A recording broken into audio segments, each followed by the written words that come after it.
like I always say, if you're down with the real shit and you're not down with the bullshit, like and subscribe.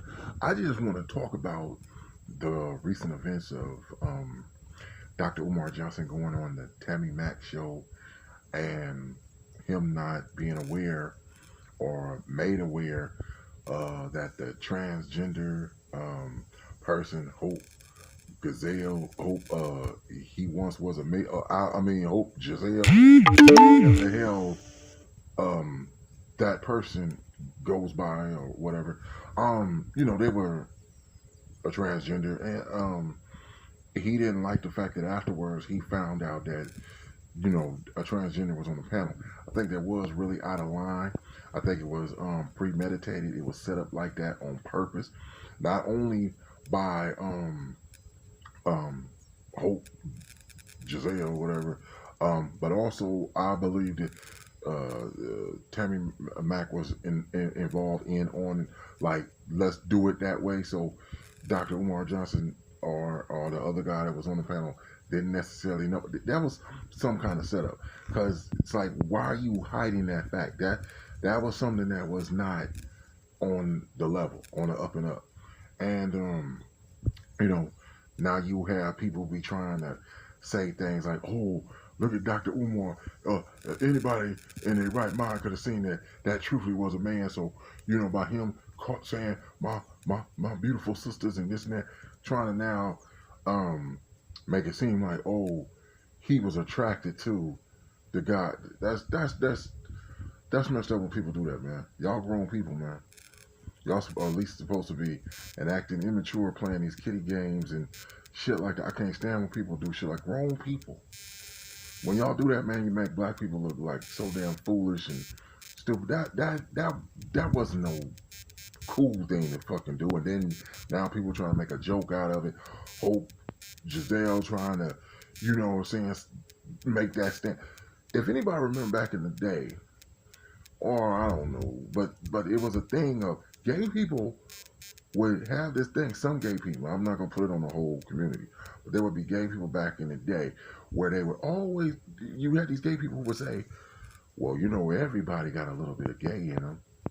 They just in denial of it." And it would be people, it would be guys, especially like, I'm a heterosexual male. How the hell you gonna tell me that I'm not truthfully heterosexual? That I'm not attracted to you? And if I'm not, what the hell? See, come on, man. See, your dysfunction is yours, but you're trying to pass your dysfunction on to everybody else, and the whole thing is like confusion out of chaos. They're trying to muck up the game, like we say in sports. Like, oh, we can't win straight up, head up, so I gotta cheat, I gotta lie, cheat and steal. That's people who lie, cheat, and steal do that because they don't have the real skill to basically compete. That's the mentality. So when somebody figures like, yo, well, straight up, being truthful, honest, on an even plane, I can't compete. So I got to do something dirty to take advantage over you. The whole thing of a person who's a male being a woman and a person who's a female trying to be a man is based upon deception. And then you have to ask yourself, why be deceptive if you're so secure within yourself? Because I've heard gay people say it, gay men who have said, if I look at myself as being a woman, I don't want another gay man who acts like me. I want somebody who acts masculine. Well, knowing that most truthfully heterosexual men are not going to want, who are masculine, are not going to want to be with you. What do? Oh, I'll deceive you. I'll look like a woman, and then you'll be attracted to me because why? Technically, that person is still a man. Same thing if a woman did that. She acted like Sonny Bono daughter.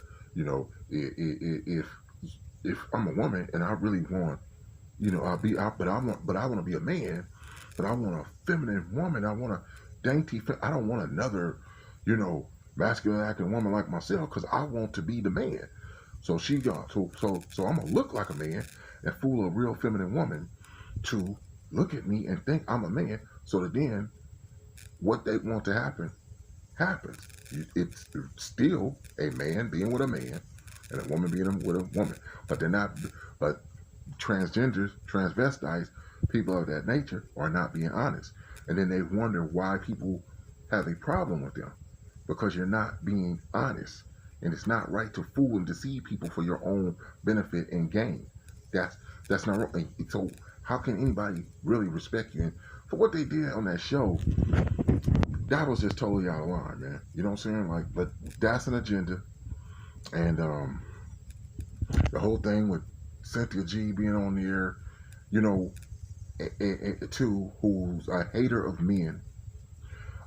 With the trend, it shows you that what the team is. You know, all these protected groups try to all line up with each other. You know what I'm saying? To go against what they call the patriarchy. You know, which patriarchy exists, yes, but what I'm saying that they're trying to act like, oh, it's that toxic masculinity that's ruining the world, and trying to really pass it off to the point where, well, we got to do whatever to bring it down. All of us, feminists, uh, gays, um, who else?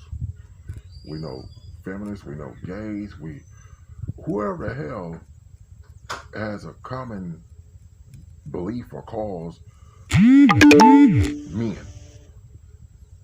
But this thing is so deep and this thing is so serious that, like I said, that was disrespectful, out of line for them to